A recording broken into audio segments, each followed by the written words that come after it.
Malam itu, lereng Lawu diselimuti kabut tebal. Udara membeku, mengusir semua suara malam, kecuali desir angin yang menderu dari arah puncak. Di sebuah gubuk reot di pinggir hutan, Rangga duduk sendirian, menatap peta lusuh yang digambarkan dengan arang. Tangan kirinya menggenggam erat secarik kertas bertuliskan mantra dalam bahasa kuno, yang ia dapatkan dari seorang dukun bertubuh bongkok. Rangga memandang kegelapan di luar jendela. Pikirannya berperang dengan rasa takut. Sudah terlalu lama ia hidup dalam kemiskinan, dipermalukan, diinjak-injak. Hutangnya menggunung dan tanah keluarganya hampir disita. Di tengah keputusasaan itu, tawaran pesugihan dari Kandang Bubrah terdengar seperti jalan keluar. Kandang Bubrah bukan tempat main-main, kata dukun itu sebelumnya. Sekali kamu meminta, tak ada jalan kembali. Tapi Rangga sudah membuat keputusan. Dengan langkah berat, ia meninggalkan gubuk membawa sesajen, kepala kambing, kemenyan, bunga 7 rupa, dan segenggam tanah dari kuburan baru. Setiap langkah membawanya lebih dalam ke dalam hutan, melewati pohon-pohon tua yang rantingnya menyerupai tangan yang mencoba meraih. Reruntuhan itu akhirnya muncul di balik kabut, Kandang Bubrah. Batu-batu besar berserakan, beberapa membentuk lorong-lorong sempit, dan di tengahnya, altar batu tua berlumuran lumut merah kehitaman. Bau anyir darah tua memenuhi udara. Rangga berlutut di depan altar, menyalakan kemenyan. Asap putih menggulung, membentuk sosok-sosok aneh di udara. Dengarkan aku, bisiknya dengan suara gemetar. Aku datang membawa persembahan. Angin tiba-tiba berhenti. Suasana menjadi sunyi, terlalu sunyi. Tiba-tiba dari kegelapan muncullah sosok itu. Seorang wanita tua dengan rambut menjuntai hingga tanah. Tubuhnya kurus seperti rangka, matanya kosong. Siapa tumbalmu? Tanyanya, suara seraknya menusuk telinga. Rangga menunduk, keringat membanjiri punggungnya. Ia sudah memilih.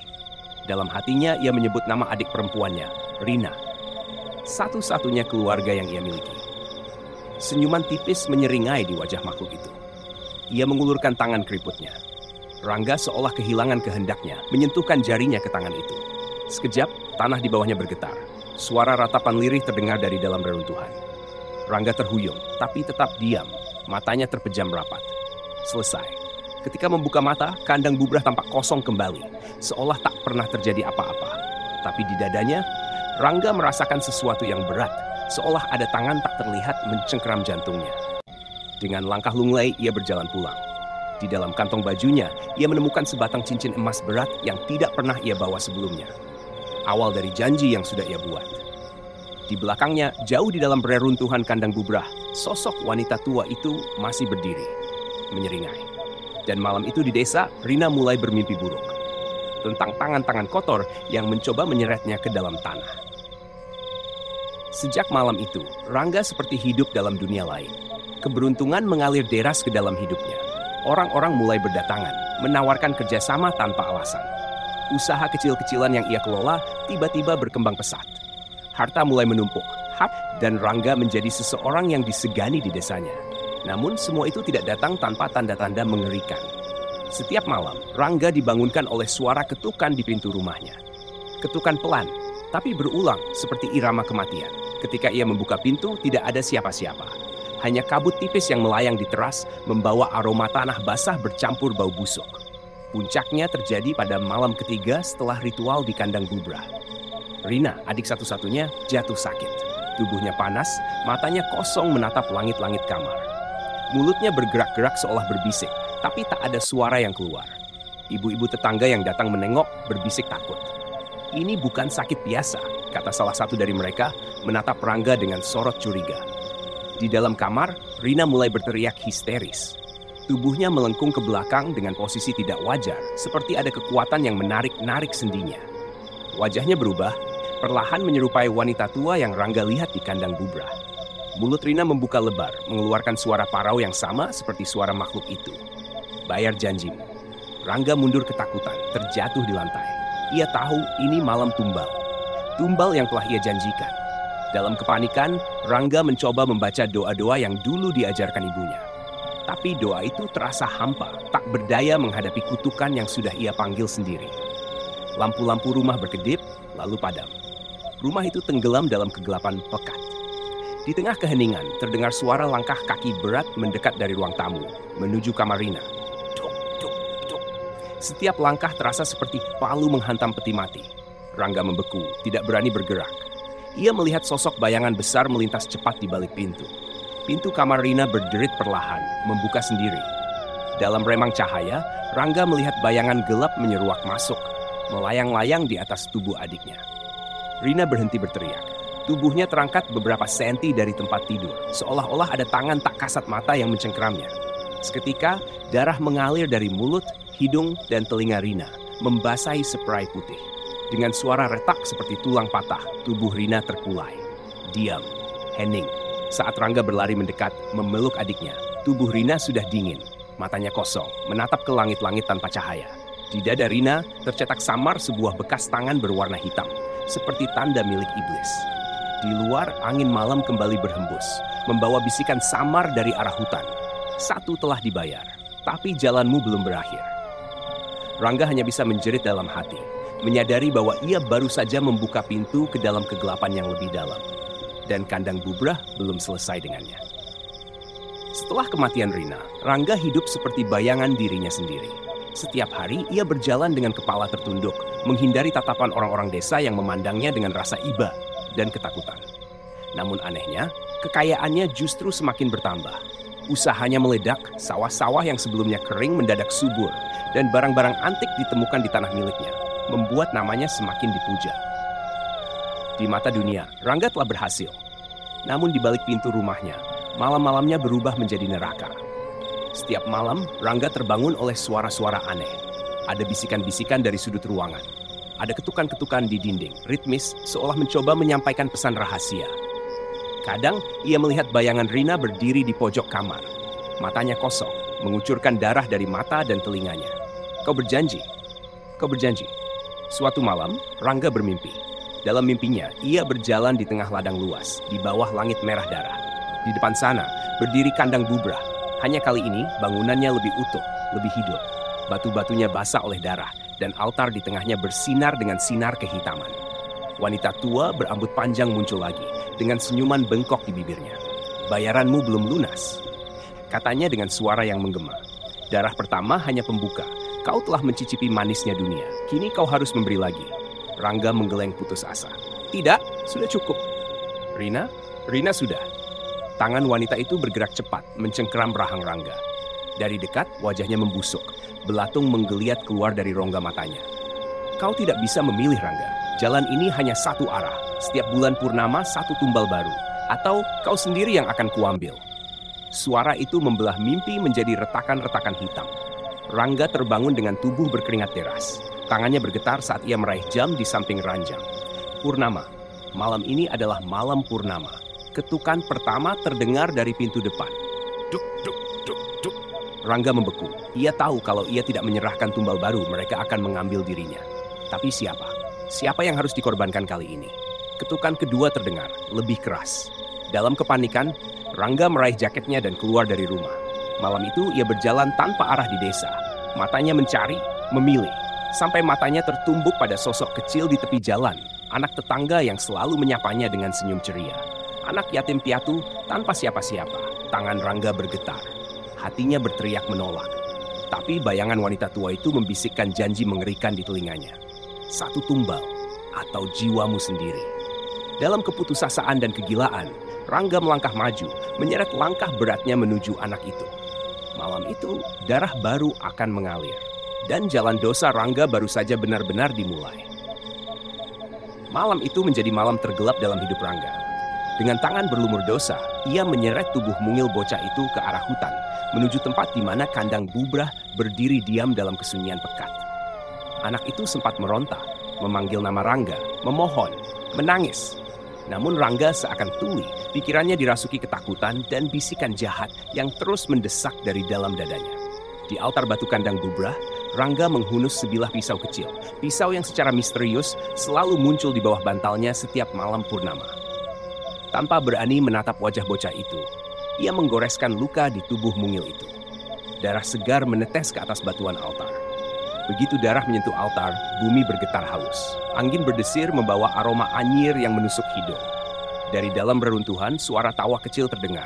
Tawa yang tak wajar mengambang di udara seperti kabut. Tubuh anak itu terkulai, tak bergerak. Hening. Kandang Bubrah kembali diam, seolah puas dengan persembahan barunya. Rangga pulang dengan langkah gemetar.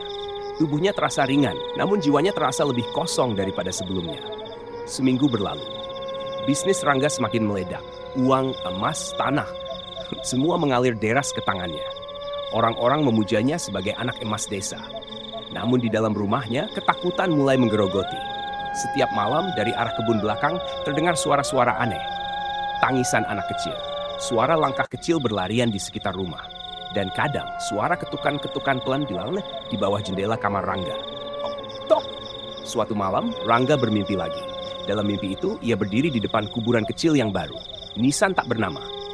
Dari dalam tanah, tangan-tangan kecil mencuat, mencakar-cakar tanah, mencoba keluar. Lalu suara itu datang, jeritan bocah yang telah ia korbankan. Tangisan pilu, memanggil-manggil namanya dengan suara parau. Kak Rangga, aku sakit. Kak Rangga, jangan tinggalin aku. Rangga terbangun dengan napas memburu. Tapi malam itu lebih buruk. Di sudut kamar, sosok bocah itu berdiri. Seluruh tubuhnya berlumuran darah kering. Matanya kosong, namun mengucurkan air mata hitam pekat. Setiap malam, bocah itu semakin mendekat. Mulanya hanya di sudut kamar, kemudian di sisi tempat tidur. Lalu suatu malam, saat Rangga membuka mata, bocah itu sudah duduk di atas dadanya menatap wajahnya dari jarak sangat berbisik. Kak Rangga, aku ikut pulang. Sejak itu Rangga mulai sakit. Tubuhnya mengurus, wajahnya pucat seperti mayat. Usahanya mulai hancur. Orang-orang menjauh. Desa berbisik-bisik, mencurigai sesuatu yang lebih kelam di balik kejayaan yang cepat. Dan di setiap malam purnama, Rangga kembali mendengar bisikan dari arah hutan. Satu tumbal, tidak pernah cukup. Malam purnama kembali menggantung di atas langit desa, merah seperti mata makhluk lapar. Rangga berbaring di tempat tidurnya, tubuhnya demam, kulitnya dingin, matanya cekung dalam, tak ubahnya manusia yang setengah mati. Ia sudah mencoba segalanya, membakar dupa, memanggil dukun, bahkan berdoa, sesuatu yang tak pernah ia lakukan lagi sejak perjanjian terkutuk itu. Tapi semua sia-sia. Setiap malam, bayangan bocah yang telah ia korbankan terus menghantuinya. Kini ditemani suara-suara lain. Suara perempuan menangis, suara napas berat di dekat telinganya, dan suara batu-batu kandang Bubrah yang bergeser sendiri. Puncaknya, malam itu. Sekitar tengah malam, tanah bergetar pelan. Lonceng tua di musala desa berdentang tanpa sebab. Anjing-anjing menyalak liar, saling bersautan sebelum satu persatu terdiam dengan lolongan panjang penuh rasa sakit. Rangga yang tengah menggigil di dalam rumahnya mendengar ketukan. Namun kali ini bukan di pintu. Ketukan itu datang dari bawah lantai. Ketukan berat, lambat, dan bertempo, seakan ada sesuatu dari bawah tanah yang sedang mencoba naik ke permukaan. Lalu dinding-dinding rumahnya mulai berembun darah. Aroma busuk daging membusuk memenuhi udara. Pintu rumah berderit perlahan, terbuka sendiri. Angin dingin melesat masuk, membawa bisikan yang membuat kulit siapa saja yang mendengarnya merinding.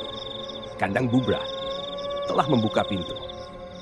Dalam ketakutan, Rangga berlari keluar rumah. Namun desa sudah berubah.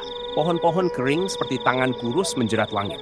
Rumah-rumah tampak lapuk, sebagian terbakar, sebagian runtuh, dan jalanan dipenuhi kabut tebal berwarna kehitaman. Dari kejauhan, di atas bukit kecil, kandang Bubrah berdiri, utuh, tidak lagi reruntuhan. Bangunan itu kini tampak lengkap dengan gerbang batu besar menganga lebar, mengundang siapa saja yang melihatnya. Rangga tahu malam ini panggilan itu bukan lagi berupa bisikan. Malam ini, kandang Bubrah telah membukakan pintu untuknya, untuk membayar semua dosa yang telah ia lakukan. Dengan langkah berat, tubuh gemetar, Rangga berjalan ke arah bukit, ke arah kandang Bubrah. Ia tahu, ia tak punya pilihan lain. Namun jauh di dalam dirinya, ia juga tahu, sekali ia melangkah masuk dalam bangunan itu, tidak akan pernah ada jalan kembali. Dan malam itu, di bawah bulan merah darah, bayang-bayang bergerak di sekitar altar. Mereka menunggu, mereka memanggil, mereka lapar. Rangga berdiri di depan gerbang kandang Bubrah yang kini terbuka lebar. Udara dari dalam bangunan itu begitu dingin, menusuk sampai ke tulang. Di balik gelapnya terdengar bisikan ribuan suara yang bertumpuk satu sama lain, seperti lautan orang yang mengerang, menangis, dan tertawa dalam waktu bersamaan. Langkah Rangga berat, tapi seolah ada kekuatan tak kasat mata yang menyeret tubuhnya masuk. Begitu kakinya melewati ambang gerbang, dunia seolah berubah. Lantai batu kandang Bubrah berdenyut seperti jantung hidup. Dinding-dindingnya dipenuhi ukiran aneh, sosok-sosok manusia tanpa kepala, dan simbol-simbol yang bahkan Rangga tidak berani membayangkannya. Di tengah bangunan itu, sebuah altar besar berdiri. Bukan lagi altar batu biasa seperti sebelumnya, tapi kini berbentuk seperti sumur hitam pekat menganga luas. Dari dalamnya, asap hitam pekat bergulung, membentuk wajah-wajah mengerikan yang mengerang tanpa suara. Rangga menatap ke sekeliling. Di sana berdiri makhluk-makhluk tinggi kurus dengan kulit seperti arang terbakar. Mereka mengenakan jubah kompang camping, dan dari tubuh mereka mengalir darah hitam yang menetes ke lantai, membentuk pola-pola aneh. Makhluk-makhluk itu mengelilingi altar, berputar perlahan, melantunkan sesuatu dengan bahasa yang terdengar lebih tua dari zaman itu sendiri. Agnataru, Bhuvana, Mertaraga. Suara mereka menghantam dada Rangga, membuat napasnya sesak. Ia tahu ini adalah upacara pemanggilan, dan ia tahu dia adalah pusat dari ritual ini. Tiba-tiba, salah satu makhluk itu mendekat. Wajahnya hampir tak berbentuk, hanya lubang menganga di tempat seharusnya ada mata dan mulut. Makhluk itu mengulurkan tangan panjangnya ke arah Rangga. Di telapak tangannya ada simbol berbentuk ular yang melingkari tengkorak manusia kecil. Korban belum cukup, bisiknya. Seketika, altar sumur itu mengeluarkan suara gemuruh. Dari dalamnya, tangan-tangan pucat keluar, meraih udara kosong. Wajah-wajah anak-anak kecil, para korban tumbal, menyembul dari dalam, memandang Rangga dengan tatapan kosong penuh dendam. Kau berhutang, suara-suara itu berkata serempak. Bayar lunas atau gantikan tempat kami? Tubuh Rangga gemetar hebat. Air mata bercampur keringat dingin membasahi wajahnya. Makhluk itu lalu menyerahkan sesuatu ke tangannya. Sebuah kendi tanah liat kecil, berisi darah kental dan gumpalan daging hitam. Tanpa diberi pilihan, Rangga tahu ia harus meminum isi kendi itu.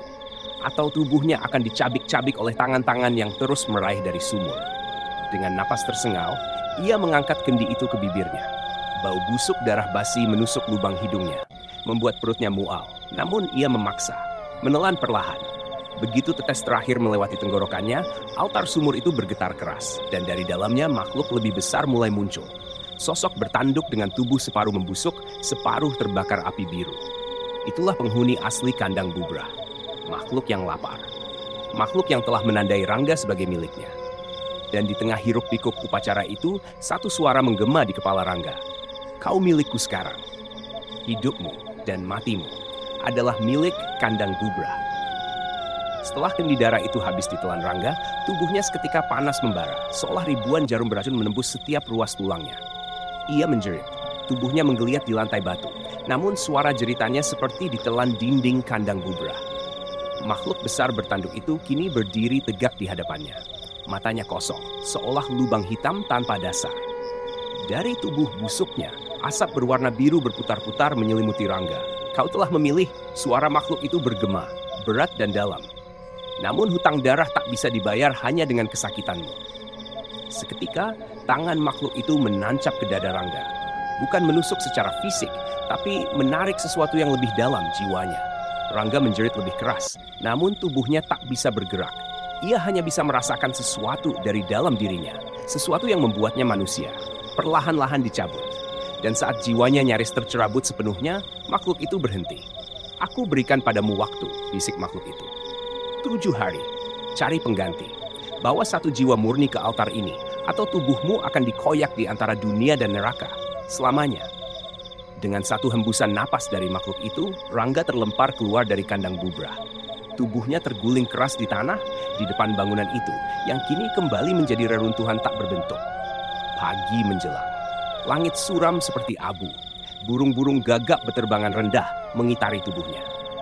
Saat ia berusaha berdiri, Rangga merasakan perubahan mengerikan dalam dirinya. Tangannya kini lebih kurus, kulitnya lebih pucat, dan di dada kirinya ada tanda berbentuk ular melilit tengkorak, sama seperti yang ada di tangan makhluk itu. Waktu berjalan lambat. Rangga kembali ke desanya, namun dunia sudah tampak aneh. Orang-orang menatapnya dengan wajah datar. Anjing-anjing melolong saat ia lewat.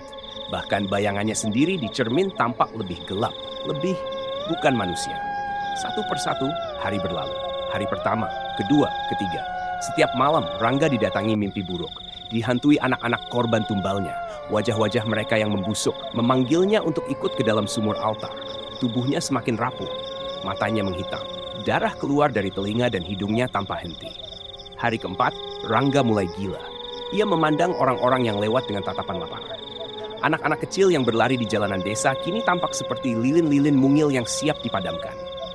Ia tahu jika ingin hidup, ia harus memilih. Ia harus menyeret satu jiwa murni ke kandang bubrah sebelum waktunya habis. Dan malam itu, di bawah hujan gerimis, Rangga mengincar korban pertamanya. Seorang anak kecil, cucu dari kepala desa, sedang duduk sendirian di beranda rumah menatap hujan. Tanpa suara, Rangga melangkah keluar dari bayangan, mendekati sang anak dengan niat busuk di dalam hatinya.